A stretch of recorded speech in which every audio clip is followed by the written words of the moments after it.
Hello everybody and welcome back to Unlocking Unreal Engine.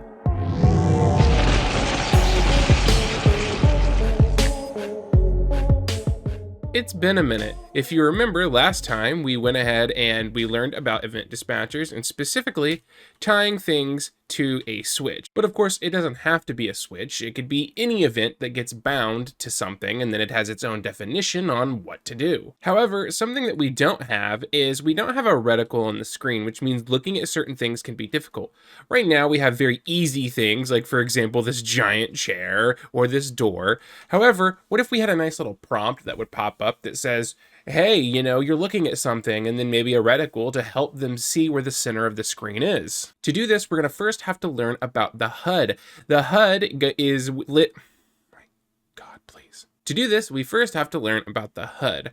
The HUD lives inside the player controller, and it is a great place to put a lot of your UI elements. There's occasional situations you may not put something in the HUD, but for the most part, you want to use it in the HUD because the HUD is accessed globally, which means you can easily turn things on and off. So to do that, I'm going to hit Control Space to open the content drawer. We're going to go into my folders here, and I'm going to go ahead and create a new folder. We're going to call this UI, and we're going to open that up. But before we put anything in there, I actually lied. We're going to go back to my overall folder, and I'm going to right click and I'm going to create a new folder and call it Systems. This is the first system we're going to create that's not going to be the default one in Unreal Engine. It's very simple. That sounds complicated, but open up Systems, right click, and what you're going to do is you're going to go up here to Blueprint class and you're going to click on it. And we're actually not going to pick any of these options. Instead, we're going to open up all classes. And within all classes, we are going to type in HUD. So capital HUD. And you'll see we have HUD, debug, and visual. We just want the regular HUD. So go ahead and click on it and hit select. And because it's a HUD, the naming convention will be HUD underscore whatever the game name is. In my case, we'll just put unlocking UE for Unreal Engine, Control Shift S to save all. And now we have where our HUD, specifically the code, is going to take place. But we need to tell the engine that that's the HUD we want to use and not the default that Unreal provides. So in order to do that, we're also going to right click again. We're going to create a Blueprint class. And this time, we actually have what we need up here at the top. We're going to click on Game Mode Base. I'm going to call this GM for Game Mode underscore unlocking UE, Control Shift S. Now, what is a game mode? So the HUD is a place where all the HUD takes place, but what about the game mode? Well, let's open it up and take a look. As you can see, it starts on the viewport. We actually don't need the viewport in the game mode. To be honest, I'm not 100% sure why it exists. But that being said, if we look at the details on the right-hand side, and the only way you can see them, by the way, is make sure you have this selected on the left, you'll see that there's certain things we can set, like the game session state, which player controller we want to use, the state class, and notice the HUD class. This is where we can tell the system what HUD we're going to be using for this specific game mode, because technically you can have several different game modes. For example, if you're playing something like Mario Party, you're going to have a different game mode for moving around the board versus racing in a race game. So I'm going to go ahead and hit this drop down menu, and we're going to choose our HUD unlocking UE. And that is set there, and we will hit compile and save. But there's one last step, because of course there is. Now we have to go to the project settings. If your project settings isn't there, just simply go up here to edit, and then you can go to the project settings right here. And we're gonna go to the search, and I'm gonna type in game mode. And then right now the default game mode is of course the first person game mode, but we're gonna change this over to the GM unlocking Unreal Engine. Now you'll notice, by the way, the selected game mode, you can actually make the changes here as well. I could change the HUD, the default pawn, stuff like that. However, having separate game modes for different situations is probably the best way to go about it. So that's why we're setting it in the game mode, and then the options are here as well. Don't worry. Okay, so we have a game mode that now knows we have our own custom HUD. The game mode is selected in the project settings.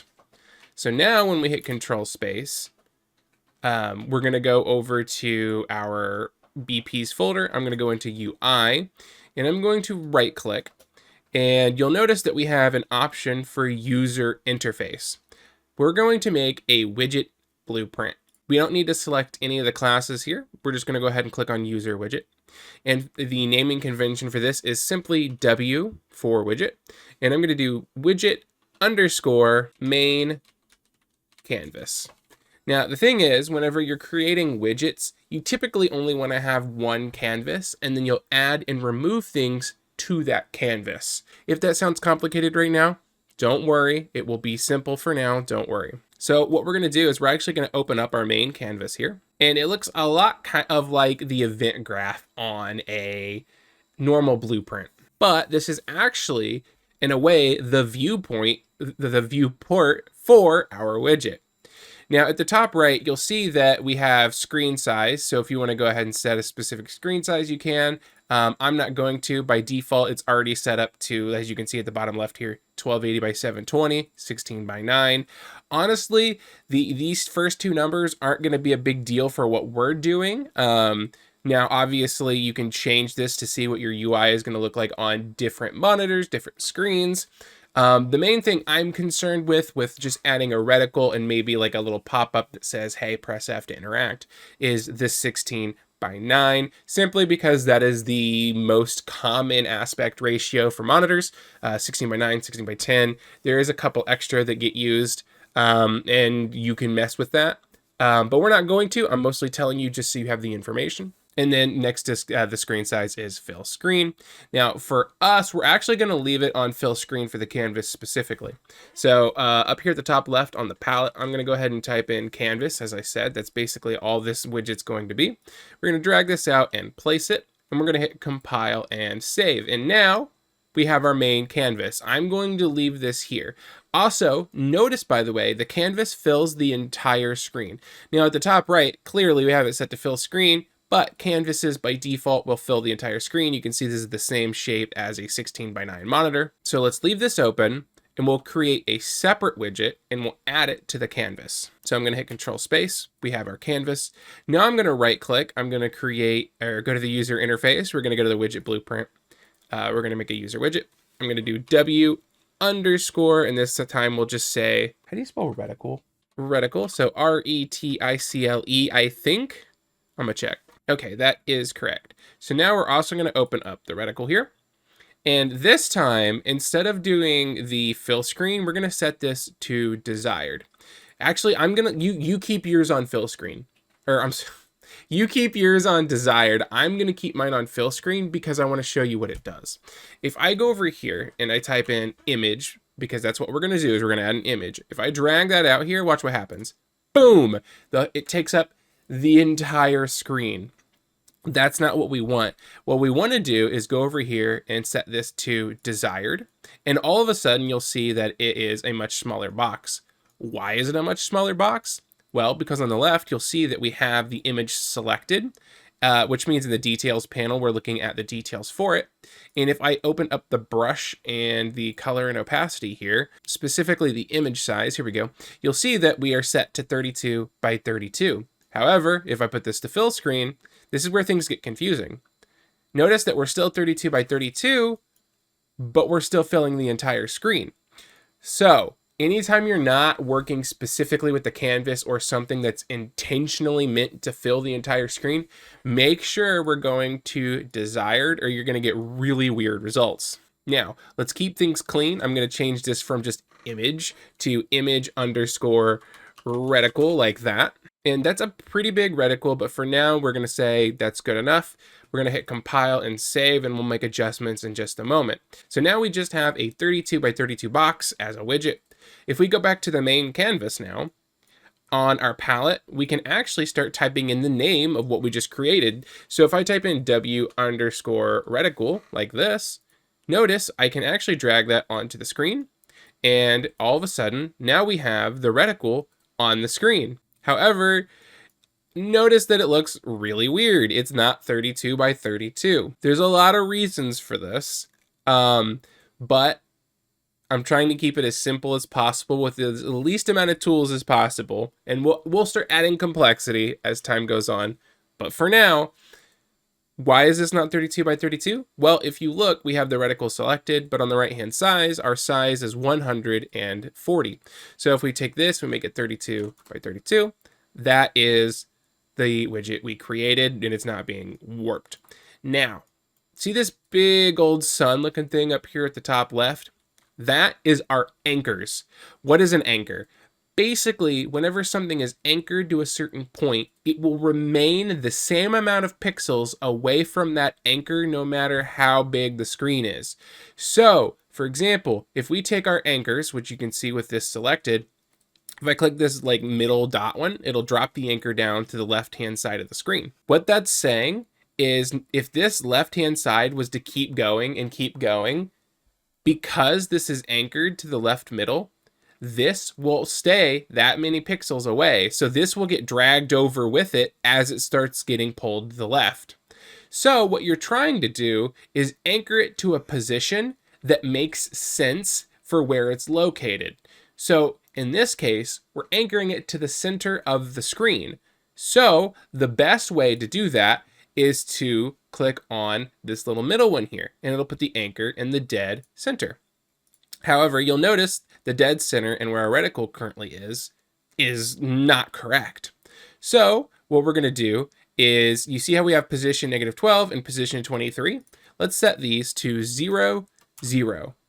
Uh-oh, but it's still not correct. Look, now all of a sudden, even though the anchor is in the dead center of the screen, our reticle is also anchored to the top left. So 0, 0 for our reticle is the top left. Is this getting confusing enough for you yet? I sure hope so. So what we're going to do to fix that is, with our reticle selected, under anchors, if we hit Control Shift and then we click the middle right here, watch this. Boop.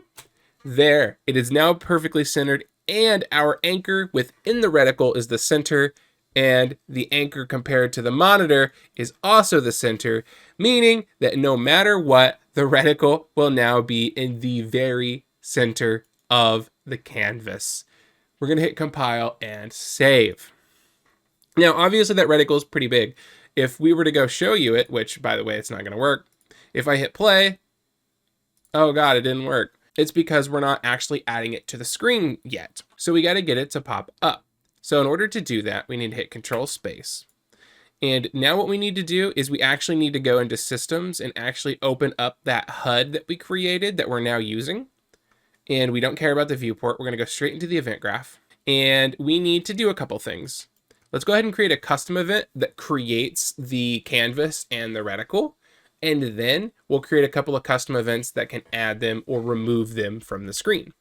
So I'm going to right click and I'm going to create a custom event. I'm going to call this, did I say crawl? I'm going to call this init underscore canvas. And out of init underscore canvas, we're going to pull from the execution pin and we are going to create a widget.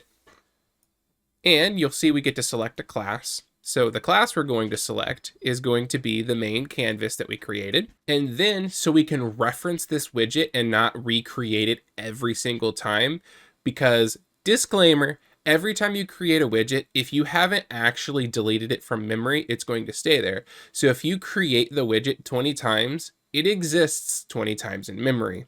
So how we're going to avoid this from happening is with the return value is we're going to pull out and we're going to promote this to a variable. The variable we just created is a direct reference to the widget for specifically main canvas that we just created. So on the left-hand side, you'll see the new variable is there. I'm going to hit F2 and I'm going to rename this to just main canvas. Now we're going to do something a little strange. We're going to unplug the execution pin. I'm going to drag this down into the right slightly. And what I'm going to do is I'm going to pull a reference to the main canvas and grab a get on it. We're going to right click it and we're going to convert this to a validated get. So what does that do? A validated get basically says, does this exist? If it does, do a thing. If it doesn't, do another thing. So what we're going to do is we're going to say, hey, if this is not valid, as in it doesn't exist, you're going to run this bottom branch that simply says, hey, create it and set it. And actually, I'm going to pull this up because I'm used to having to do something different whenever I do this, but we are just doing the init. This simply creates it and gets the reference made for us. So for now, the init canvas is good to go. Okay, so now we're going to create another custom event where we actually add it to the screen. So we have the init canvas, but now we're going to show the canvas. Now, I like to do something special here, so I can call show canvas for two purposes. If I click on my show canvas custom event, I'm going to add an input that's going to be called show ? And I'll show you what I'm going to do with that in just a moment. Let's go ahead and create a branch for it though. So I'm going to hold B and click. You can right click and type branch, but B and click is faster. So we'll go ahead and connect that. I'll right click my branch and I'll simply say, is show true? If show is true, that means we want it to display on the screen. So we're going to get a reference to our main canvas, and we're going to pull out of the main canvas reference, and we're just going to hit add to viewport, and that will be for true. So whenever we call show canvas, if we mark it as true, then what we're going to do is add it to the viewport. However, if we call show canvas and we set show to false, we want to remove from parent. It's a little backwards, I know. You have viewport and then you have parent, but the parent is the viewport, so that's why they do that. It's a little strange, but it is what it is. And we'll hit compile and save. Then I'll grab this bit of code here and I'll press C, and I'm going to just name this canvas because this is all of the canvas logic. And so now let's look at our code. We can create it so it exists in memory, and because it exists in memory, we can then either show it or remove it. Okay, so now we're going to create an interface. Now, you guys already know what interfaces are. Remember, we created one for interactions. Blueprints, by default, they can't communicate with one another. However, if you give them that interface, it basically gives them a list of events that they can react to and have their own definition for. So we're actually going to create a new one because interaction is not going to be for the HUD. So I'm going to right click and I'm going to go up to Blueprint and I'm going to click Blueprint Interface. We're going to call this BPI _ HUD because this will be for HUD interactions. Control-Shift-S to save all, and we're going to open up that HUD. By default, we just have new function. I'm going to go over here to the right-hand side and click it and press F2 so I can rename it. And I'm going to rename this show canvas _ request. We're going to hit Control-Shift-S, and for input, we are going to need show ? Because remember, we have it set up so whenever we try to show the canvas, it now has a dual functionality of also being able to hide it as well. So that should be good. We're going to go ahead and close this. And I actually want to add a quick line of code to our HUD. I apologize for missing this initially. I'm trying to keep this as unconfusing as possible, so bear with me. What we're going to do here is, you see how we are either adding it or removing it. We need something to make sure this gets called suggested it doesn't exist already. So what I'm going to do is take all of this code and move it to the right. We can keep this line directly in. However, the execution pin I am going to remove. And simply put, I'm just going to grab main canvas again, and I'm going to do a get. I'm going to right click it, do a validated get like we've done before. And simply put, if it's valid, continue with the code. If it's not valid, we need to run an init on the canvas like that. And there we go. So you can see why this extra bit of code that I forgot to add is useful, because it's basically saying, hey, if it's not valid, we're actually trying to use it. So you need to make sure it's initiated. Which of course, let's move this back over, because after it initiates, we also want it to do the thing, right? Show or hide. So there we go. There we go. Compile and save. We do need to go to the class settings and go to our implemented interfaces though, and we need to add the new one we just created. So I'm gonna type in BPI and we're gonna click on HUD to make sure it's implementing that. Compile, save. Then I'm going to go to the left-hand side. I'm going to go to interfaces and click on show canvas request. And of course, the show canvas request is actually just going to run the show canvas custom event that we created. And we will plug the show straight in, just like that. And I will expand the comment to include this new code. And there we go. Compile and save. So let's recap because this is a lot, okay? We had to create a game mode and a HUD. The game mode has a list of special things that get dictated depending on which game mode is in play. We only created one though, and the only thing we've changed is which HUD we're using because we can't really access the default one that Unreal Engine has. In that HUD, we have created a way to get canvas into memory, and we've created a custom event that either checks to make sure it's in memory, and if it's not, to add it to it, or if it does already exist, we are either trying to show or hide that canvas. We also made an interface, so it's very easy to send the HUD messages, and in this case, we sent basically in that interface, we created the custom event that we already have, and we just simply said, hey, we have a definition for this already, so when you receive the request, just go ahead and run the definition. This episode is information packed, so we might not get to the press F to interact section, because this is dense. I know, I'm sorry. Okay, now, believe it or not, it still won't show up on the screen, but it is ready to accept the ability to end up on the screen. And the way that we're going to do that, there's a couple ways you can do this. I like to use the level blueprint because the main menu level is going to have a different game mode than the normal game is going to also have a different game mode, for example. So I'm going to go to the first person map.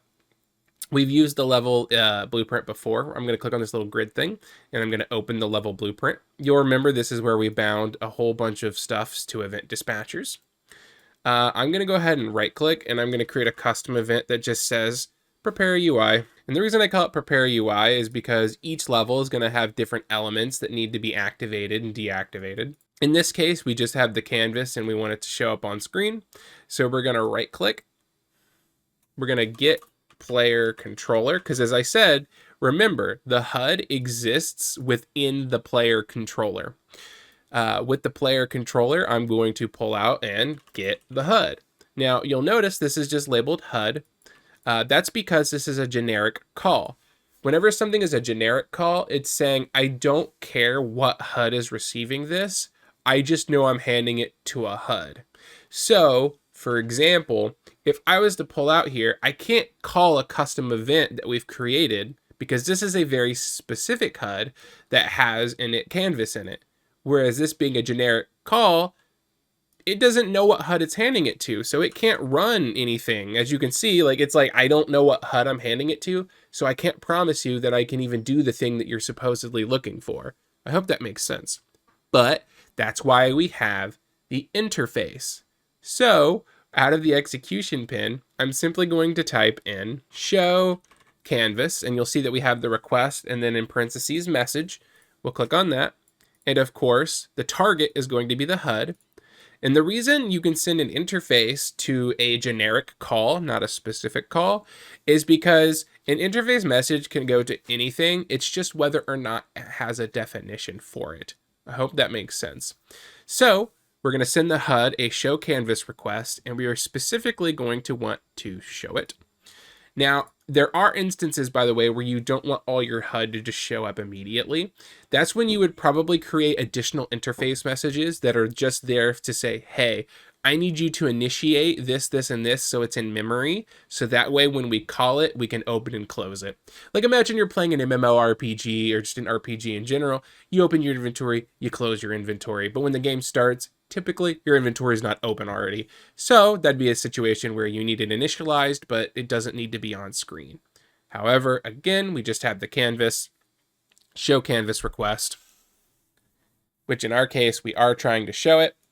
And we'll add that to the event begin play. So after we bind the lights, we will go ahead and also prepare the UI, compile, and save. So now what we can do is we'll head to the first person map, and when we hit play, it should pull up in the canvas, and we should see the reticle that takes place on the canvas. We don't. Great. So there's actually a reason why it didn't work. And this is because there's another area that can override your game settings. It seems like a lot, and that's because it is. I'm not mad, you're mad. On the right-hand side, there's also something called world settings. If yours is not there, I believe, yes, it's in window, world settings. Mine's over here, though. And you'll notice that there's a game mode override. This is a level specific override. Now this makes sense, right? Whenever the Mario Party level loads where you have to spam A to blow up a balloon, that's going to be a different game mode override than when you're in the main menu or you're running around the board. So it makes sense that each level can override the game mode, but in order for ours to freaking work, we also have to change it here. So I'm going to open up this, and we're going to change this over to the unlocking UE game mode. And we're going to hit save, and we're going to hit play. Now you can see the reticle that we created is actually on screen. You'll notice that we're flying, and that's because the pawn we set up isn't selected in the game mode.